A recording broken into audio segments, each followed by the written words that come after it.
Bonjour tout le monde et bienvenue dans cette nouvelle vidéo. Donc aujourd'hui une vidéo sur Amiga OS. Aujourd'hui une petite vidéo tuto pour vous expliquer vraiment simplement les bases un petit peu d'Amiga OS, les petits trucs à connaître. Là c'est une vidéo qui m'a été demandée par deux personnes, donc j'ai décidé de la faire. Donc n'hésitez surtout pas, si vous avez des besoins ou des envies de vidéo, dans les commentaires à le demander. Donc là on va vraiment survoler, hein. Le but c'est pas rentrer violent dedans, j'ai pas envie de vous perdre. Mais vraiment vous expliquer simplement les petites choses à savoir sur Amiga OS. Donc là, c'est la version 3.2.1, mais c'est pareil sur tous les Amiga OS, il n'y a aucun souci. Donc là, c'est fraîchement installé. J'ai juste Amiga OS 3.2.1 qui est installé sur une partition. Donc sur cette partition Sécu, c'est une partition qui permet de juste booter en cas de souci. Si je suis sur cette partition sécu, ma partition principale, c'est pour pas vous perdre. C'est vraiment voilà. Parce que là, il n'y a pas grand chose dedans, il y a juste la base et quelques petits trucs que j'avais rajoutés. Donc voilà, donc on va partir là-dessus pour vous expliquer. Donc vous, normalement, vous avez une partition qui doit s'appeler System, Workbench, Boot, enfin comme vous voulez. Hop. Dedans, vous avez normalement tout ceci. Les prefs, les utilities, System, Dev, Tools, WB Startup, Storage, Expansion. Picasso 96, vous l'avez pas. Moi, c'est parce que j'ai installé Picasso 96 pour pouvoir être en RTG. Voilà. C'est juste parce que j'ai une carte graphique derrière, donc ça me permet d'avoir une résolution beaucoup plus sympa. Mais là, j'ai mis sur la résolution de base pour que ce soit plus lisible et puis pour que vous ne soyez pas perdu sur une configuration normale. Donc, on va aller tranquillement. Je ne vais peut-être pas passer dans tous les répertoires. Je vais vraiment vous expliquer les petites choses vraiment utiles à savoir. Au niveau répertoire visible, ici ce sont les répertoires visibles dans votre système. Je vais vous montrer après qu'il y a des répertoires cachés. Celui que vous allez utiliser le plus entre guillemets, c'est les prefs.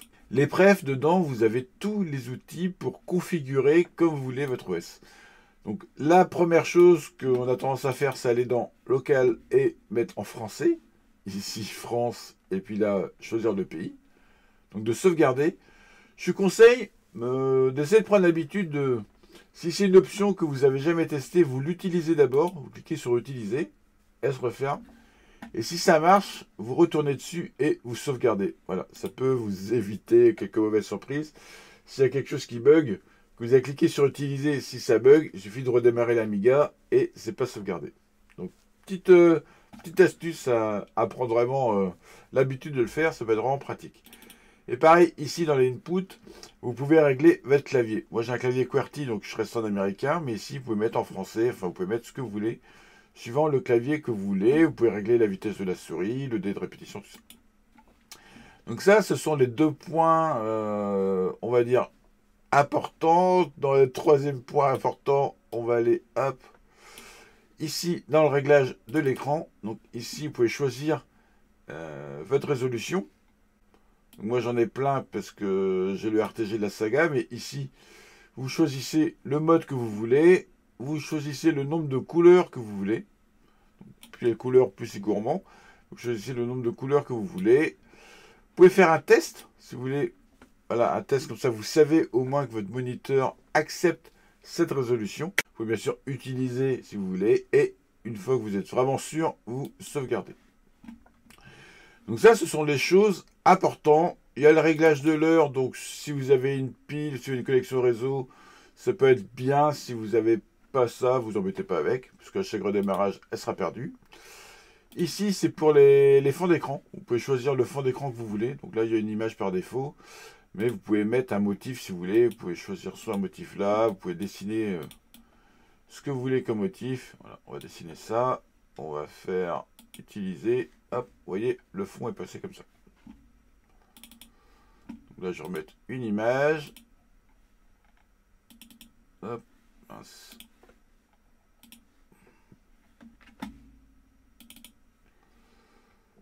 Allez, on va faire. On peut choisir la qualité, pareil, suivant votre quantité de mémoire. Ça va plus ou moins bouffer. Donc après, je ne vais pas passer tous les outils de réglage, hein. Vous fouillez suivant ce que vous avez besoin, si vous voulez régler le son, si vous voulez régler l'impression, tout ça. Donc dans Preset ici, prenez l'habitude ici de stocker vos fonds d'écran, donc soit là, soit dans notre répertoire, vos pointeurs. Prenez l'habitude un petit peu de ranger, ça peut être plutôt pas mal. Là, vous pouvez régler la palette si vous voulez les couleurs, vous pouvez régler vraiment l'overscan par rapport à votre écran. Vous pouvez régler la police de caractère que vous voulez qui s'affiche. Donc ça, c'est pas mal. Vous pouvez choisir quelle icône, tout ça. Donc n'hésitez pas à fouiller, c'est vraiment, vraiment votre répertoire réglage. Voilà, on va appeler ça comme ça, votre répertoire réglage. Vous bidouillez, vous cliquez sur utiliser, vous regardez si ça vous convient, si ça vous convient, vous sauvegardez. Si ça vous convient pas, vous pouvez redémarrer si vous avez un gros souci. Voilà. Ici, ces deux-là, on va les mettre un peu ensemble. Ce sont deux répertoires qui contiennent des petits outils. Il y a différentes choses. Ici, il y a le multiview, le clock. Et ici, il y a différents outils. Donc là, pareil, je vous inviterai à regarder. Là, ce que vous allez utiliser le plus, c'est le TextEdit. Mais je crois que cette version ici, c'est que sur le 3.2. Vous l'avez peut-être pas sur la version en dessous. J'ai un petit peu perdu la mémoire là-dessus. Ici, vous pouvez préparer votre carte PCMCIA. Ici, préparer votre disque dur. Voilà. N'hésitez pas à fouiller un petit peu dans les logiciels. Dans le système, pareil, il y a quelques commandes pratiques. Normalement, vous n'aurez pas celle-là, parce que celle-là, c'est avec la Vampire. C'est pour monter ou démonter, en cliquant dessus, la carte SD. Mais voilà, vous pouvez régler différentes choses.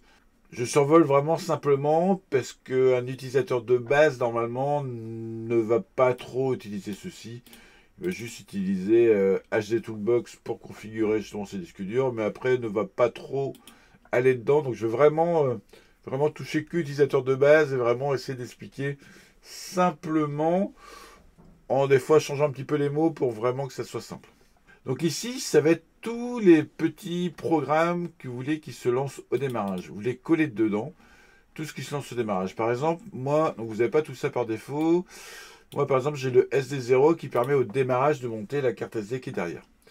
J'ai celui-là que j'aime beaucoup, hop, qui permet que si je double-clique ici, hop, la fenêtre elle passe devant. Voilà. Donc tous les programmes que vous voulez mettre au démarrage, vous les copiez dedans et ça c'est vraiment sympa. Après vous pouvez créer un répertoire. On va l'appeler par exemple, bon, on va laisser son nom, mais on peut appeler CQ ou ce que vous voulez.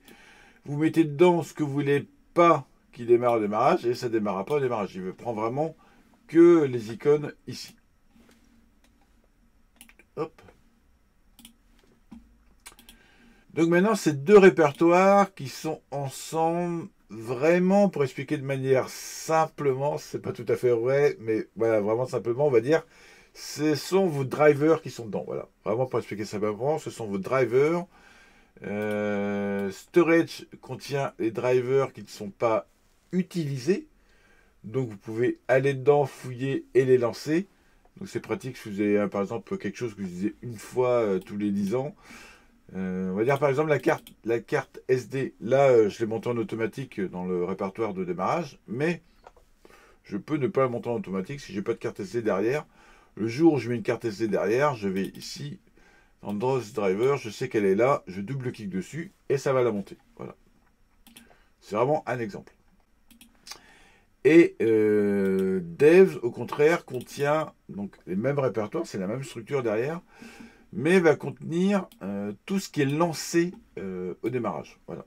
Tout ce qui est pris en compte par le système, voilà, c'est plus vrai que lancé au démarrage, mais voilà, tout ce qui est pris en compte par le système va être dedans, et l'autre, c'est du stockage. Hop. Donc ici, les data types qui va contenir ce qu'il faut, par exemple, pour lire des fichiers BMP, pour lire des fichiers JPEG. Donc voilà, vous les copiez dedans. Draws Driver. Bah, j'en ai aucun, mais parce que bah, j'ai mis dans l'autre, mais j'aurais pu décider de le mettre là. Les claviers, les réglages d'écran. Donc là, j'ai l'écran de la Vampire. Les imprimantes, voilà. Et puis bien sûr, il y a plein de petites choses. Hop.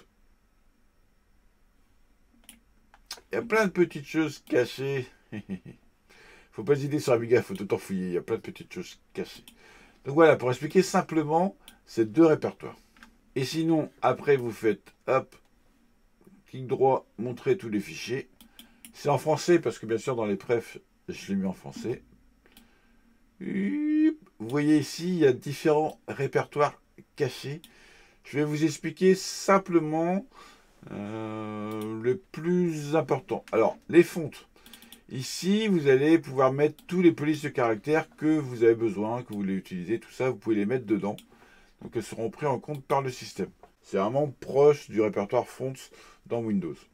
Donc ici, c'est le répertoire pour les différents langages utilisés. Normalement, vous n'avez pas à aller dedans, sauf si vous avez un programme où il n'y a pas la traduction, vous récupérez la traduction à la main, vous la copiez. Mais souvent, quand vous installez un programme, si le programme, il y a traduction en français, anglais, tout ça, ça se copie directement dedans lors de l'installation. Vous voyez, dedans, il y a toutes les langues. Hop. Toutes les langues sont dedans. Ici, dans les catalogues. Enfin, je vous laisse fouiller pour après chaque logiciel, par exemple dans le français. Après, pour chaque chose, il y a dedans. Si vous avez des logiciels spécifiques, ils seront mis là. Ils seront rajoutés. Là, j'ai rien dedans, donc c'est pour ça que c'est un peu vide. Mais voilà, ici, c'est toutes les langues. Voilà, pour résumer simplement, toutes les langues. Et si vous avez besoin de traduction, ça va forcément passer par là. Donc les classes, on va pas aller dessus parce que vous allez quasiment jamais y aller dedans. Les librairies, ça c'est quelque chose d'important, les librairies. Expliquer simplement, les librairies, on va dire, c'est un bout de code qui est commun pour pour tous les logiciels qui en ont besoin. Vous êtes développeur, vous voulez par exemple développer une application, vous voulez par exemple une application qui va gérer du traitement d'images, vraiment pour faire simple.